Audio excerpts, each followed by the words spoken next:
Setelah kita membahas definisi 1 tentang subruang, kesempatan kali ini adalah kita akan membahas definisi 2.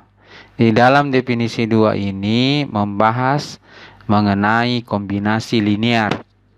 Kombinasi linear berdasarkan definisi 2, jika W adalah suatu vektor di dalam ruang vektor V, maka W disebut membentuk kombinasi linear dari vektor-vektor V1, V2 sampai dengan VR di V jika W dapat dituliskan ke dalam bentuk W sama dengan K1 kali V1 tambah K2 kali P2 tambah titik-titik tambah KR kali VR, di mana K1, K2 sampai dengan KR ini adalah skalar.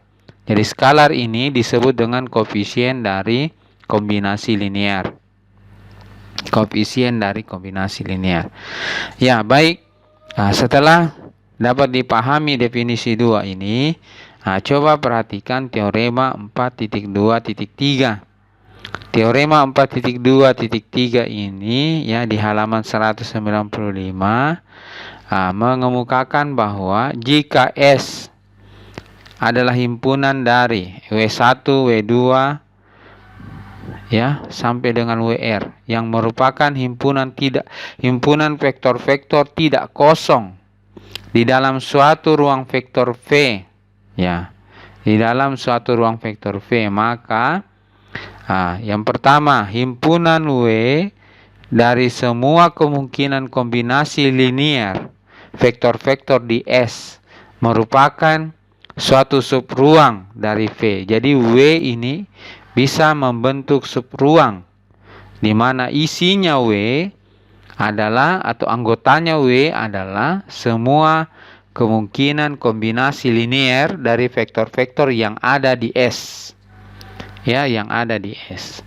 Kemudian yang kedua, bagian B, himpunan W di bagian A merupakan subruang terkecil dari V.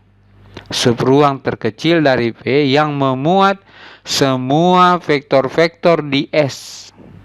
Yang memuat semua vektor-vektor di S. Dan yang lain subruang yang memuat vektor-vektor ini memuat W. Ya. Dan yang lain subruang memuat vektor-vektor ini ya memuat juga W. Ya. Baik, itulah tentang teorema 4.2.3. Jadi berdasarkan definisi 2 dan teorema 4.2.3 ya, silakan kalian diskusikan. Ya, apakah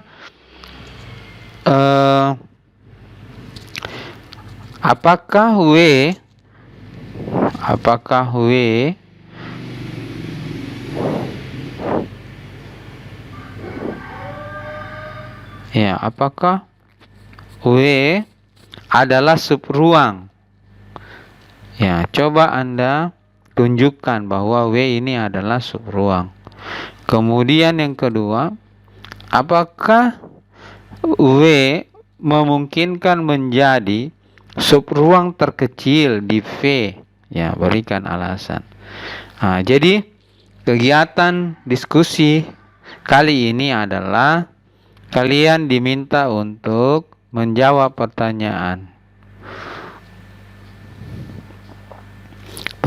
ini dan ini. Iya.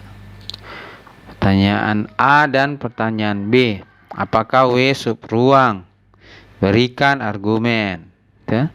Kemudian yang bagian B, apakah W memungkinkan menjadi subruang terkecil di V? Berikan alasan. Jadi silahkan kalian kembangkan argumen berdasarkan definisi 2 dan teorema 4.2.3. Baik. Ya, terima kasih.